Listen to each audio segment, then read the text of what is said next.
No, this isn't a movie. There's no dramatic voiceover, no orchestral swell, no grainy filter. Just me, standing in my driveway, blinking at the vacant patch of concrete where my snowblower used to live, right as the news chirped that we were about to get hit with the worst blizzard in 10 years. Cue the chaos.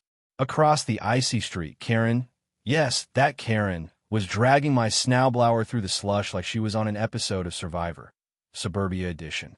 Bit knees, white knuckles, determination fueled by pure delusion. And when she saw me watching, she waved. Not a sorry wave. Not a sheepish, oh did you need this wave. No, a smug queen of the fake HOA, I steal things and you'll thank me for it wave. I wave back, with one finger. Freeze frame. Yep, that's me. The guy whose private well was hijacked by Karen so she could illegally water her hydrangeas. What did I do about it? Well, I flushed her system with sewage. And buddy, that was just the prelude. It all started weeks before the snowpocalypse. Back when the fake HOA, and let me emphasize fake, decided to invent a new community guideline about driveway snow removal frequency. Never mind that. I work remotely. I rarely drive in the winter. I have the only heated driveway on the block. None of that mattered, because Karen had decided she was now the snow sheriff of Frostbite Circle, and I had apparently been cast as the villain in her homemade suburban documentary. Look, I didn't move out here for drama. Just me, my dog Einstein, a tree-lined corner lot, and the simple dream of grilling steak in pajama pants while my 9-year-old daughter Erica drew fire-breathing unicorns on the sidewalk in chalk. But apparently, choosing peace in the suburbs is interpreted as antisocial behavior. The HOA, or rather, Karen's clipboard cult, sent me 4 notices in a month. Unfriendly landscaping, insufficient seasonal decor, grass height violations, measured by ruler, no joke, and one for not hanging icicle lights in October. Karen was the ringmaster, naturally, mid to late 40s, weaponized bob haircut, track suits that matched the tone of her wrath. She ran the neighborhood like a Cold War spy agency, issuing citations like candy and referring to herself as the acting president of the council. It was cosplay bureaucracy. No legal power, just vibes and printer ink. Most neighbors played along to avoid the crossfire. I didn't, which meant I got the deluxe Karen package. The day before the storm, a new HOA flyer materialized under my door. Unmarked, bold, all caps font screaming like a televangelist. Reminder, walkways must be cleared using community resources. Translation, Karen wants your tools. Give them up and smile about it. Naturally, I locked up the garage and triple-checked my security cams. Should have installed lasers. Because the next morning, as I sipped my coffee and watched the weather guy flail in the wind on TV, I noticed something weird on the camera feed. The side gate. Open. The garage? Not closed. I flipped to the next angle, and there she was. Karen, in broad daylight, dragging my snowblower across the street like it was some Black Friday deal she earned. She didn't even hide it. She didn't even hustle. She waved like we were sharing a wholesome moment from a Christmas card. I could have gone outside, yelled, called the cops, raised hell, but I didn't, because Karen had no idea that I'd rigged that snowblower with a GPS tracker last year, after she borrowed my leaf vacuum and returned it full of glitter. Glitter, like it had attended a rave. So I pulled up the GPS feed, watched her wheel my snowblower into her garage, and sipped my coffee like a villain in a slow burn drama. 2 hours later, she posted on the HOA message board, "Shoveling walkways today. If anyone needs help, feel free to reach out, Red Heart. Remember, we're a community." Oh, how generous. Using stolen tools to gain neighborhood clout. What's next? Invoicing the HOA for heroism? The neighbors loved it, of course. Gave her virtual applause like she was a snowbound Mother Teresa. Most of them had never even seen her touch a shovel before. Karen didn't want community. Karen wanted control. And now, with the storm coming down, she was the only one with a snowblower on the block. Well, mine. That was her first mistake. Because the thing about Karen? She's bold, in the stupidest ways imaginable. She'll steal from you in plain sight, and then host a block party to celebrate. But I wasn't mad. No, I was inspired. Because while she was out there clearing sidewalks and soaking in praise, I was inside making plans. I wasn't interested in confrontation. I was interested in consequences. Beautiful, ironic, legal consequences. And I knew exactly how to start. Karen thought she'd won. She had my snowblower. She had the neighborhood's praise. She had the HOA message board basically feeding her grapes like some delusional Roman empress. But what she didn't know, she'd also just stolen the last of my patience. And I wasn't a man who got mad.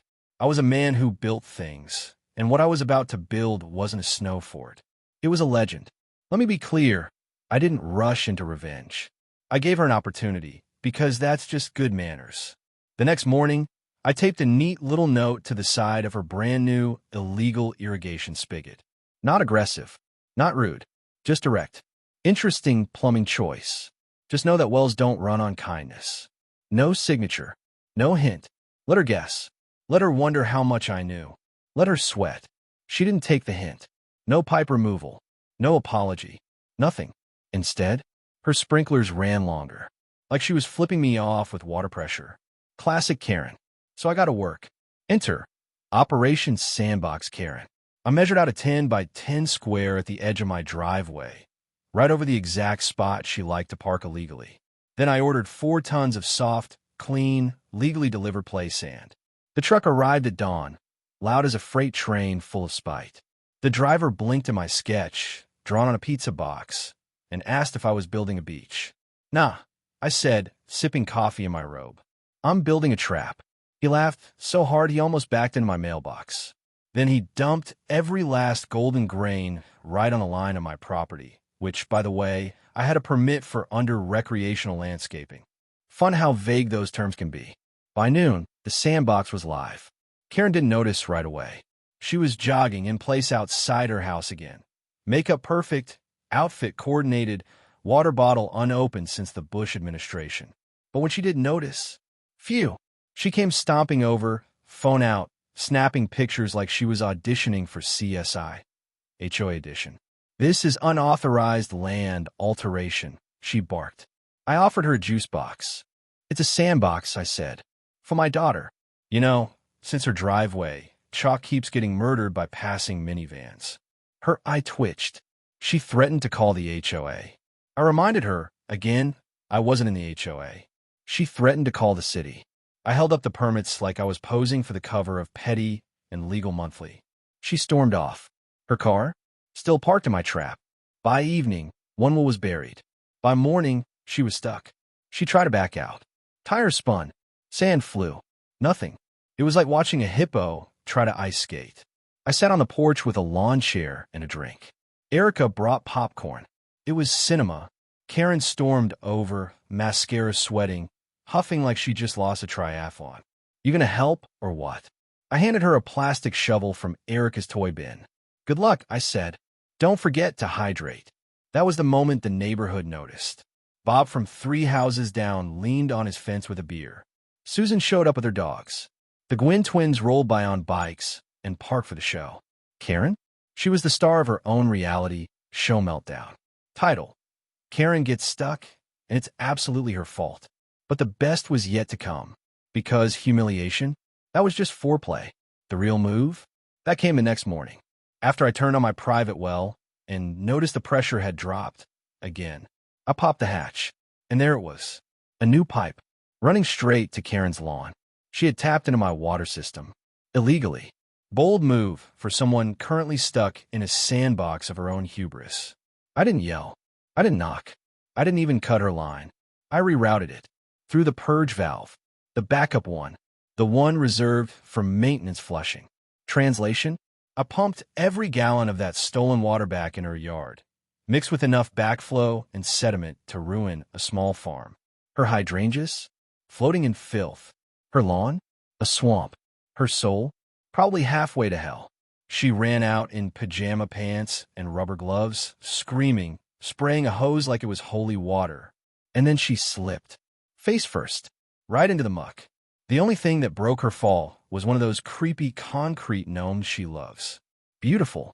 Of course she called the cops. They brought a city engineer.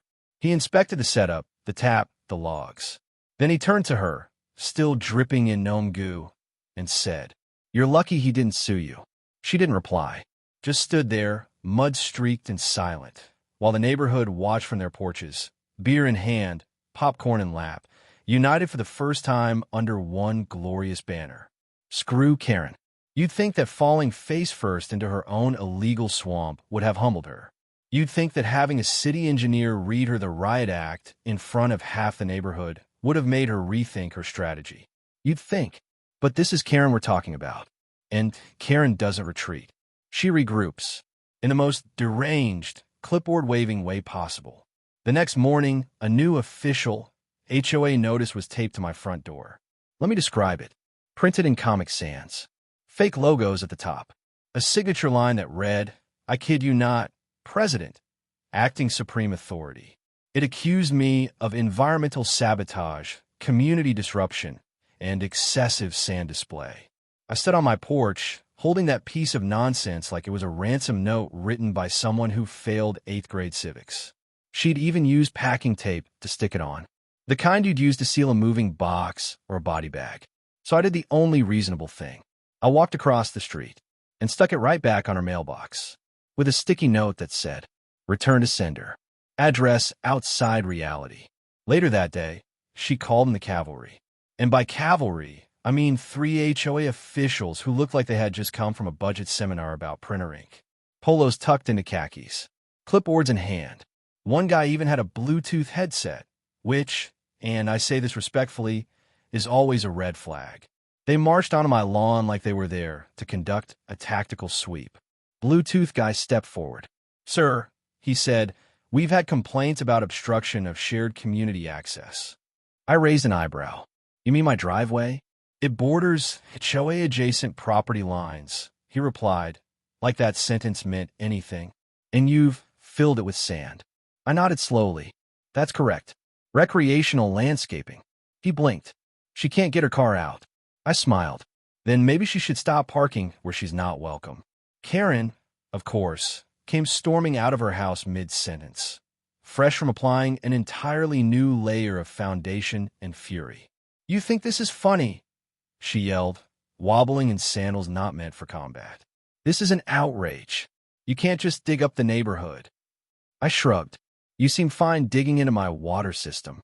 That shut her up for half a second. Bluetooth guy looked between us like a substitute teacher watching a school fight unfold during recess. "I'll call the city," she threatened again, voice breaking slightly. "Please do," I said. "Maybe they'll want to talk about the pipe buried under your lawn." She went pale. But then, because of course, she doubled down again. 2 days later, I came outside to find my mailbox stuffed with wet mulch. Not placed. Shoved. Jammed in so tight, I had to pry it out with a crowbar. No note. Just a petty botanical hate crime. I checked the security footage. Nothing. She'd found the one angle the cameras didn't cover. Rookie mistake on my part. I'd fix that later. Then, as if on cue, a city inspector showed up.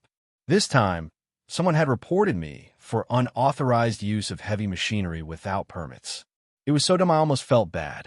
Almost. I invited him in, offered him coffee, showed him everything. Rental receipts, zoning codes, emergency exemption clauses. The guy looked over the paperwork, then laughed. "Honestly," he said, flipping through the documents, "this is the most organized neighborhood retaliation I've ever seen." And Karen? She was spiraling. That night, a neighbor texted me a grainy security video from their upstairs camera. There she was, sneaking through the dark, wearing a hoodie, holding a giant bag of rock salt. She dumped the entire thing along the edge of my fence, probably hoping to kill my shrubs.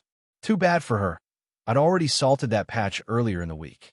All she did was waste $50 and give me new evidence. So I did something I never thought I'd do. I emailed her husband. His name was Michael. Met him once. Nice guy. Quiet. Wore a permanent expression like someone who's been yes dear, ing, for 20 years straight. I sent the email with the subject line. "Hi, you probably want to see this." Attached, the mulch footage, the salt video, a scan of the forged HOA citation, and a polite little note. "Hi, Michael. I know we haven't spoken much, but some of these complaints seem to have your name on them. Just wanted you to be aware. Happy to talk anytime. He replied 20 minutes later. One sentence. Thanks. I'll handle it. The next morning, my snowblower was back in my driveway. Clean, undamaged, tucked neatly beside the garage with a sticky note that read, "No hard feelings." Karen didn't show her face that day, and I finally exhaled. But I should have known better, because the HOA wasn't done yet. And their final move? That one came in an envelope. From a lawyer. It came in a cream-colored envelope. The fancy kind that smells like courtroom drama and disappointment. Embossed logo. Return address from a law firm downtown. The kind of place that charges $600 just to spell check an email. No return name, just a firm. I stood on the porch, holding it like it was ticking. Inside, one single, perfectly typed page. Half a page, really. Dear Mr. Foreman, it has come to our attention that your recent snow removal activities may constitute a violation of local nuisance ordinances. Continued operation of excessive force equipment in a residential zone could result in civil inquiry. We advise immediate cessation and compliance. This is not a formal charge. It is a warning on behalf of a concerned community member. No names, no case number, no statute. Just enough legalese to make it sound like a threat if you squint hard enough and haven't slept in days. I laughed so hard I nearly dropped it in my coffee. See, when you grow up in construction, you learn 3 things. Don't trust a man in loafers with soft hands. Never say yes to city inspectors until you see a badge. Half-page legal letters are like fireworks. Loud, flashy, and completely harmless if you don't touch them. This was a bluff. A thinly veiled attempt to scare me into backing down. And if I knew Karen, and I did, all too well, this was her idea of upping the ante. So I called the number listed on the letter. Receptionist picked up. Sounded startled. Yes, how can I help you? I said cheerfully. I just got a letter from your office. It doesn't list a case number.